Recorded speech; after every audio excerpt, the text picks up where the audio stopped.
ഈശ്വരൻ സ്തുതിയായിരിക്കട്ടെ. എൻ്റെ പേര് ജിസ്ന.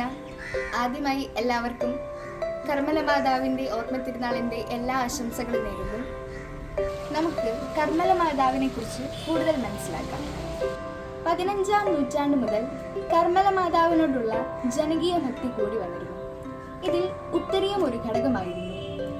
ഉത്തരീയം എന്നത് ക്രിസ്ത്യാനികൾ പൊതുവെ കഴുത്തിൽ ധരിക്കുന്ന ഒരു ആഭരണമാണ്. അത് ബ്രൗൺ സ്കാപ്പുലാർ എന്ന വസ്ത്രത്തിൽ നിന്നും ഉണ്ടാക്കുന്നതാണ്.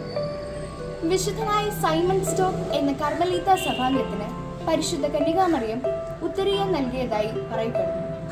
ആയതിനാൽ കർമ്മല മാതാവിന്റെ ഓർമ്മ തിരുനാള് ജൂലൈ 16-നാണ് ആഘോഷിക്കുന്നത്. 14-ാം നൂറ്റാണ്ടിന്റെ അവസാനത്തിൽ ഇംഗ്ലണ്ടിലാണ് ആദ്യമായി കർമ്മല മാതാവിന്റെ തിരുനാൾ ആഘോഷിക്കപ്പെട്ടത്. കർമ്മലീത്ത സഭയുടെ സംരക്ഷകയായ മറിയത്തിന് നന്ദി പറയലായിരുന്നു അതിന്റെ ലക്ഷ്യം. 1374-ൽ ഇംഗ്ലണ്ടിലെ കേംബ്രിഡ്ജിൽ വാഴ്ത്തപ്പെട്ട കന്യാമറിയത്തിന്റെ സഹോദരർ എന്ന തലക്കെട്ട് ശരിവച്ചതിന്റെ പശ്ചാത്തലത്തിലാണ് തിരുനാളിന്റെ സ്ഥാപനം വന്നത്. തിരഞ്ഞെടുത്ത തീയതിയായ ജൂലൈ 17 യൂറോപ്പിലെ വിശുദ്ധനായ സെന്റ് അലക്സിസിന്റെ തിരുനാളുമായി പൊരുത്തപ്പെട്ടതിനാൽ ജൂലൈ 16-ലേക്ക് മാറ്റി.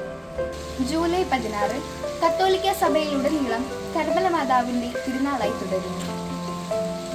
എല്ലാവർക്കും ഒരിക്കൽ കൂടെ കർമ്മല മാതാവിന്റെ തിരുനാൾ ആശംസകൾ നേരുന്നു.